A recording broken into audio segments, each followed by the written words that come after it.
اللهم صل وسلم على نبينا محمد وعلى آله وصحبه أجمعين.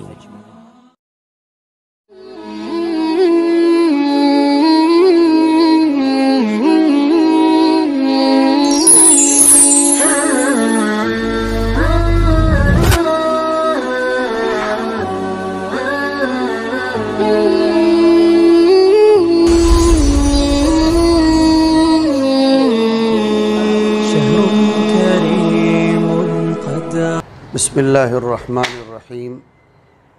نحمده ونصلی علی رسوله الکریم اما بعد فاعوذ باللہ من الشیطان الرجیم بسم اللہ الرحمن الرحیم والذین اتخذوا مسجدا ضرارا وکفرا وتفریقا بین المؤمنین وارصادا لمن حارب اللہ ورسولہ من قبل وَلَيَحْلِفُنَّ إِنْ أَرَدْنَا إِلَّا الْحُسْنَى وَاللَّهُ يَشْهَدُ إِنَّهُمْ لَكَاذِبُونَ وقال تعالى لَمَسْجِدٌ أُسِّسَ عَلَى التَّقْوَى مِنْ أَوَّلِ يَوْمٍ أَحَقُّ أَن تَقُومَ فِيهِ رِجَالٌ يُحِبُّونَ أَن يَتَطَهَّرُوا وَاللَّهُ يُحِبُّ الْمُطَّهِّرِينَ۔ معزز سامعین، 11ویں پارے میں اللہ رب العزت نے 2 مسجدوں کا تقابل کیا ہے۔ ایک مسجد مسجد ضرار ہے اور ایک مسجد مسجد قباء ہے۔ مسجد ضرار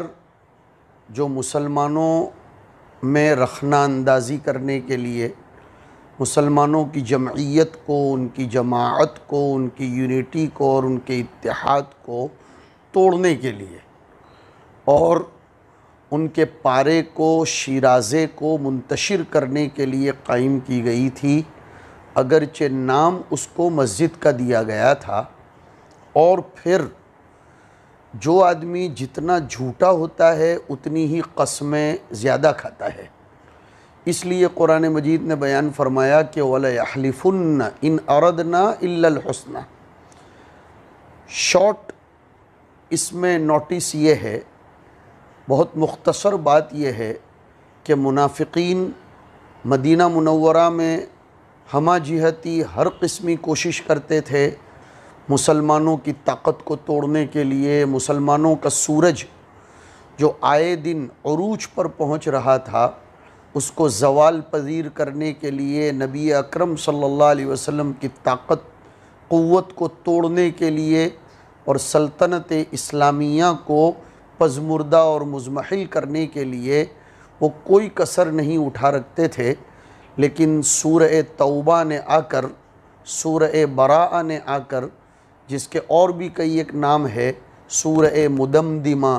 سورہ فاضحہ، سورہ مخزیہ، بعض صحابہ فرماتے ہیں منافقین کی کوئی پول ایسی نہیں ہے جو سورہ توبہ نے کھولی نہ ہو۔ اور اس کو کھولنے کا منشا یہ ہے کہ انسانی آبادی بالعموم اور اسلامی سماج بالخصوص قیامت تک کے لیے اپنے اندر رہنے والے ایسے زہریلے سانپوں سے،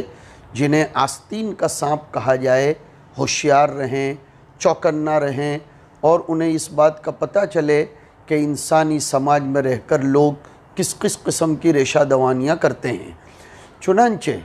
جب منافقین کو کوئی موقع ہاتھ نہیں لگ رہا تھا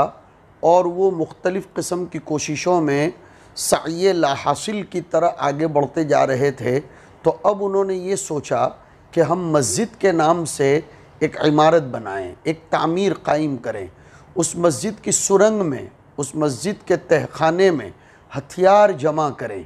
اور بنو عامر الراہب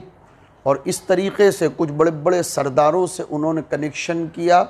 روم کی عیسائی طاقت اور کرسچن جو دولت و ثروت تھی، انہوں نے ان کا سپورٹ کیا۔ یہ پہلے سے چلا آ رہا ہے، اس لیے کہ اگرچہ آپس میں یہ لوگ بٹے ہوئے ہوں، یہود ہوں، نصارہ ہوں، ہنود ہوں، لیکن اسلام کے خلاف سب ایک طاقت ہو جاتے ہیں، الکفر ملت واحدہ۔ چنانچہ روم کی طاقت نے ان سے خفیہ طور پر یہ معاہدہ کر لیا کہ ہم تم کو کچھ ہتھیار سپلائی کریں گے، ان کو تم جمع کرتے رہنا مسجد کے تہخانے میں۔ عمارت کا نام اوپری سطح پر مسجد کا دینا، اور اوپر سے بدمعاشی اور شرارت یہ کی کہ انہوں نے اپنی اس مسجد کے افتتاح کے لیے نبی اکرم صلی اللہ علیہ وسلم کی خدمت میں دعوت پیش کی کہ ہماری مسجد کا اوپننگ اور اس کی ادگھاٹن ودھی، اس کے اتیتھی وشیش کے طور پر آپ حاضر رہیں۔ حضور پاک علیہ السلام چونکہ ان حقائق سے واقف نہیں تھے، اس لیے آپ نے دعوت کو قبول کر لی، البتہ آپ نے یہ فرمایا کہ میں غزوے سے واپسی کے موقع پر اس مسجد میں اپنی حاضری دے دوں گا۔ اس سے درمیان میں یہ بھی پتہ چلتا ہے کہ حضور کو علم الغیب نہیں تھا، ورنہ اللہ کے رسول علیہ السلام یہ دعوت کیسے قبول فرماتے۔ بہرحال حضور پاک علیہ السلام نے اس مسجد میں حاضری کی دعوت کو قبول کر لیا، لیکن قبل اس کے کہ آپ وہاں تشریف لے جاتے، قرآن کریم نے فوراً آپ کو متنبہ کر دیا، باخبر کر دیا کہ نہیں، ان لوگوں نے مسجد ضراراً و کفراً و تفریقاً بین المؤمنین و ارصادا لمن حارب اللہ و رسولہ من قبل، یہ 4 مقاصد رقیقہ، خسیسہ، دنیئہ، فاسدہ، یہ 4 بدترین مقصدوں کے پیش نظر مسجد بنائی ہے۔ ایک تو نقصان پہنچانے کے لیے، اور اسی طریقے سے تفریقاً بین المؤمنین، مسلمانوں کی جمعیت کو توڑنے کے لیے، کفر کی سرگرمیوں کو بہت زیادہ آگے بڑھانے کے لیے، اور اسی طریقے سے گھات میں بیٹھے رہنے کے لیے کہ موقع مل جائے تو پھر مسلمانوں پر اس مسجد کے تہخانے میں چھپائے ہوئے ہتھیاروں کے ذریعے چڑھ بیٹھنا، ان پر حملہ آور ہونا، اور اوپر سے قسم یہ دے دی کہ ان اردنا الا الحسنى۔ اللہ تبارک و تعالیٰ نے حضور اکرم علیہ السلام کو ایک ہدایت دی جو قیامت تک کے لیے قرآن کریم کے صفحات پر ثبت ہو گئی کہ لا تقم فیہ ابدا، ایسی مسجد میں کبھی بھی مت جانا۔ چنانچہ حضور پاک علیہ السلام نے وہاں اپنے صحابہ کرام کی ایک جماعت کو بھیج کر، چاہے اس عمارت کا نام مسجد کا تھا، ڈھا دیا، اس کو مسمار کر دیا، ختم کر دیا، اور اسی آیت کریمہ سے اقتضاء نص کے طور پر چلتے ہوئے بعد میں بنو امیہ کے دور میں فرقہ باطنیہ نے اور اسی طریقے سے کچھ فرق ضالہ نے مسجدوں کے نام سے اپنے غلط افکار اور نظریات ہدامہ کی ترویج کے لیے جو عمارت قائم کی، اس کو اس زمانے کے خلفاء اور عمراء نے جلا دیا، خاکستر کر دیا، چاہے اس کا نام مسجد کا تھا۔ اس کے مقابلے میں دوسری ایک مسجد کا تذکرہ فرمایا جو مسجد خالص اخلاص کے بلبوتوں پر قائم کی گئی تھی، اس کا نام ہے مسجد قباء۔ قرآن کریم کہتا ہے لَمَسْجِدٌ أُسِّسَ عَلَى التَّقْوَى مِنْ أَوَّلِ يَوْمٍ، پہلے ہی دن سے قباء کی بستی والوں نے نبی اکرم صلی اللہ علیہ وسلم کو پناہ دی۔ آپ نے 14 دن 15 دن علی اختلاف القولین وہاں قیام فرمایا۔ وہاں قباء والوں نے حضور کے ساتھ مل کر مسجد کی تعمیر کی، اور ان کے وہ جذبات، ان کا وہ اخلاص، وہ تقوی بھرے دواعی ایسے تھے کہ قرآن کریم نے حضور پاک علیہ السلام کو فرمایا حق ان تقوم فیہ، آپ کو ایسی مسجد میں جا کر ضرور نماز پڑھنا چاہیے، ایسی مسجد کا حق ہے۔ نیز اس مسجد کے مصلیوں کی بھی تعریف کی کہ فیہ رجال یحبون ان یتطہروا، چنانچہ روایتوں میں آتا ہے کہ اہل قباء یہ استنجا میں ڈھیلا اور پانی دونوں استعمال کرتے تھے، اس سے مبالغہ فی الاستنجا پیدا ہوتا تھا، احتیاط کا اعلیٰ پہلو پایا جاتا تھا۔ اس سے یہ بھی پتہ چلتا ہے کہ ہمیں اپنے پیشاب پانی میں نہایت احتیاط کرنا چاہیے۔ اس بات کی طرف بھی توجہ دلاتا چلوں کہ عذاب قبر میں بہت بڑا باعث بنتا ہے پیشاب پانی میں احتیاط نہ برتنا۔ چنانچہ وہ روایت مشہور ہے کہ حضور پاک علیہ السلام کا گزر 2 قبروں کے پاس سے ہوا۔ آپ نے فرمایا کہ ان دونوں قبر والوں کو عذاب ہو رہا ہے، ایک کو تو اس لیے کہ وہ چغلی کرتا تھا، ادھر کی بات ادھر بقصد اضرار پہنچاتا تھا، اور دوسرا اس لیے کہ وہ پیشاب پانی میں احتیاط نہیں کرتا تھا۔ آج ہمارے معاشرے میں بالخصوص ہمارے تعلیم یافتہ طبقے میں کھڑے کھڑے پیشاب کرنے کی عادت، استنجا ڈھنگ سے نہ کرنے کی عادت پائی جاتی ہے، اور استنجا ڈھنگ سے نہیں ہوتا تو وضو کا مدار استنجے پر ہے، وضو بھی صحیح نہیں ہوتا، ملائکہ کی مصاحبت نہیں ہوتی، اور پھر شیاطین کی مصاحبت و مجالست ہوتی ہے، جس کی بنیاد پر زندگیوں میں، صحت میں، عزت میں اور تندرستی میں کوئی برکت نہیں ہوتی، آپس میں جھگڑے بھی ہوتے ہیں۔ بہرحال مجھے اصل یہ بات عرض کرنا ہے کہ یہ دو مسجدوں کا تقابل کیا گیا، اس سے سمجھ میں آتا ہے کہ قیامت تک کے لیے جو عمارتیں تبدد کے طور پر مسلمانوں کو نقصان پہنچانے کے لیے، دوسرے کسی محلے کو نیچا دکھانے کے لیے، یا کسی مسلمانوں کی جماعت کو اور تنظیم کو اور تحریک کو توڑنے کے لیے، چاہے مسجد بنائی جائے، مدرسہ بنایا جائے، یا کوئی بھی دینی بنیادوں کو قائم کیا جائے، اسلام میں اس کے دور دور تک کوئی گنجائش نہیں ہے، اس میں شرکت کرنے کی بھی اجازت نہیں ہے۔ اس کے مقابلے میں چاہے کچی مسجد ہو، کچا مدرسہ ہو، کچی عمارت اور کچا جلسے گاہ ہو،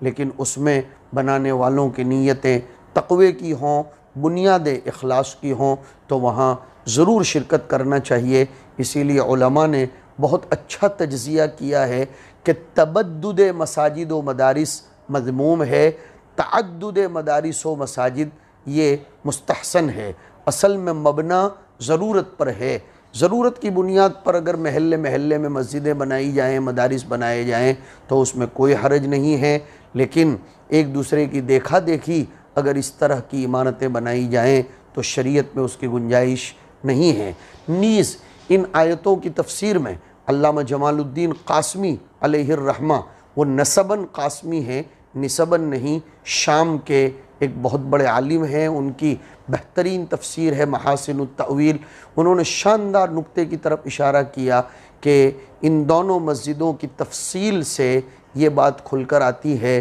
کہ عمارتوں میں بانیوں کے افکار، نظریات، ان کے ارادے اور ان کی نیتوں کو بھی دخل ہوتا ہے۔ مبنا میں اور عمارتوں میں بانی کے جس قسم کے نظریات اور فکریں اور نیتیں ہوں گی، اس طرح کے مبنا سے نتائج مرتب ہوں گے۔ ہم نے دیکھا دارالعلوم ہو، مظاہر العلوم ہو، اسی طریقے سے ندوہ ہو، اشاعت العلوم عقل کنواں ہو، اور ہماری اپنی مادر علمی فلاح دارین ہو، زاد اللہ هذه المدارس وغیرہا شرفا وعزتا وکرامتا، جن جن مدارس کی بنیادیں اللہ والوں نے اخلاص اور تقوی کے بلبوتے پر رکھی، ان کے فضلاء نے اور وہاں سے فارغ ہونے والوں نے کیسی کیسی جگہوں پر جا کر انقلاب افزا، انقلاب آفری کام کیا، اور لوگوں تک دین کو کس طریقے سے پہنچایا۔ اور بغور دیکھا جائے تو جس ادارے کی بنیاد جیسی شخصیت پر رکھی گئی،